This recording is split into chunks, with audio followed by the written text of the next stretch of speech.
I am a software engineer, and like most software engineers, my blood is about 95% coffee.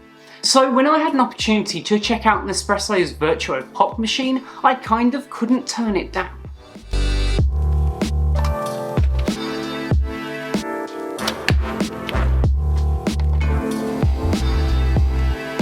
Now, if you're unfamiliar with Nespresso, they are a pod coffee machine maker. These are the Vertuo pods here. They are these little domed pods that come in a ton of different blends and sizes based upon your needs. If you've been following my channel for any length of time, you'll know I absolutely love my coffee, and I've had a Nespresso machine in the past and reviewed it very highly. I then replaced that with a DeLonghi bean to cup machine. I still use that on a daily basis and just cannot recommend it enough to someone looking for a bean to cup machine at home. However, it can be a little bit of a hassle to get it right. When it comes to these kinds of pod machines, there's just nothing like them in terms of convenience. The pot gets its name because of the pop of colour that comes with every single model. There are a ton of different colours. I have the mint green one here and I think it looks pretty elegant. The pot is actually the smallest model that Nespresso do of their machines, so it is super compact and is going to fit very well in whatever space you put it. With that compact size though, it does mean you don't get a massive water reservoir. This has a 600 milliliter reservoir, so that's enough to do a couple of coffees, but you're going to be refilling this quite a lot. Touring the machine, there really isn't a ton to it. On the back is where you've got that water reservoir. Along the left hand side is where you've got the dump. Basically, whenever you're finished with a pod, it's going to dump it into this little reservoir ready for you to recycle the pods. It does have some holes in the bottom as well, so it's going to make sure that any moisture or excess water is going to leak through and not give you a ton of mouldy capsules. On the front is where you're actually going to be putting your cup, and you also have a little holder there so that you can lift cups up. If you have a slightly bigger cup, you can remove that as well, and basically any cup is going to fit under this machine.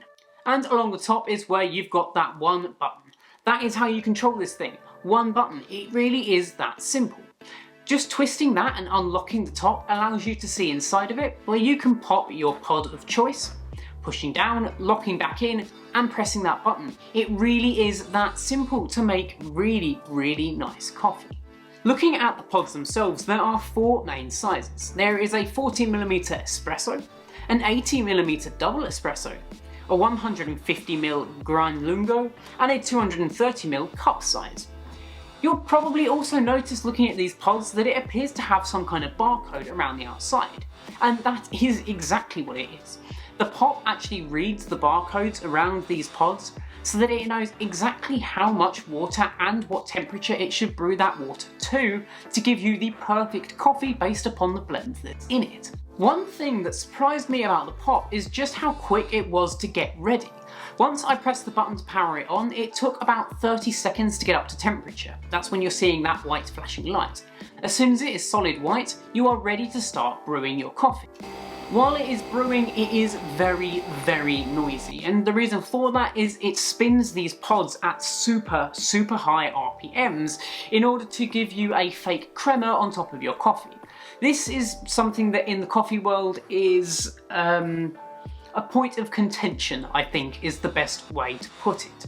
A lot of people don't like the fake crema, a lot of people do. It is completely up to you and how you like your coffee. One super interesting feature about the pot was that it actually has Bluetooth and Wi-Fi connected capabilities, and not for the reasons that you would think. Basically, you can connect this up to the Nespresso mobile app, and what it's going to do is if there is an error with the system or you need some troubleshooting, it will be able to walk you through the whole process on the mobile phone. That's it.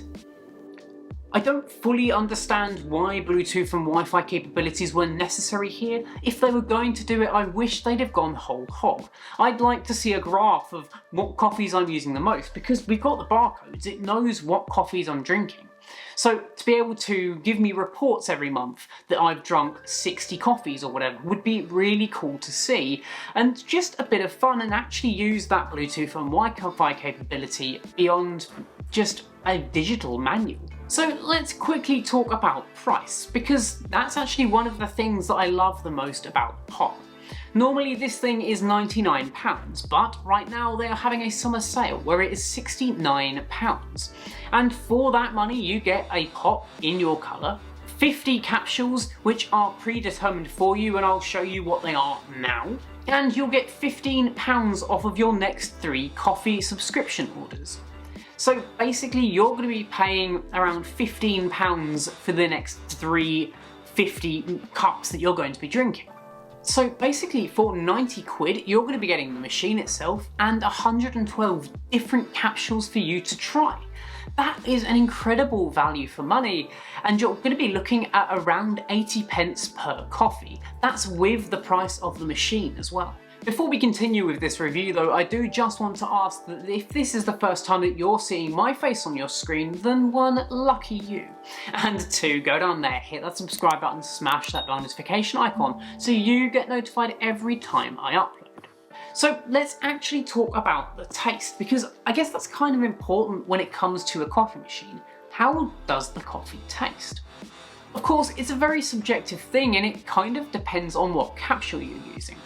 So for me, I've always enjoyed the taste of an espresso because there's something about it that it gets brewed at exactly the right temperature with exactly the amount of water that it needs. There is no trial and error. You will always get a perfect cup of coffee. The fake crema on top of any coffee that you make is pretty bitter, and if I'm honest, I'm not a fan of it. But I understand why they're doing it. It does set it apart on the marketplace from every other coffee machine I've seen. Of course, there are other coffee pod manufacturers on the market and different machines that do milk-based drinks as well. Nespresso doesn't do that, but they do offer you the ability to buy an Aerocino, which is basically just a way to froth milk. I probably don't recommend Nespresso's one. It is a little more on the expensive side, and any kind of milk frother from a third party would do a very similar thing. But what it enables you to do is make lattes and cappuccinos from whatever pod you choose to use. Is the pot good value for money? I genuinely believe so, especially if you're getting it at that £69 with all of the additional pods as well. It is a super elegant looking machine, even with all of that plastic. It is compact and sleek enough that it just sort of sits in any space, no matter your kitchen's size or shape. And basically anyone can use this machine really easily. So there we have it, guys. This has been my review of the Nespresso Vertuo pod. It's actually, I think, one of my favourite coffee machines, especially when it comes to a pod designed coffee machine. It's never going to replace my bean to cup machine, but when I want a quick fix and don't want to have to think too much about it, this is certainly the machine that I'm going to be going for. Why don't you let me know in the description down below what you think of the machine, what colour you're going to go for, and what flavour you think you're going to enjoy the most. While you're down there as well, get subscribed, do all of that good stuff, because it does mean the absolute world to me. And of course, my name's Brim Robert, this has been Clue, and I will catch you in the next one. Adios.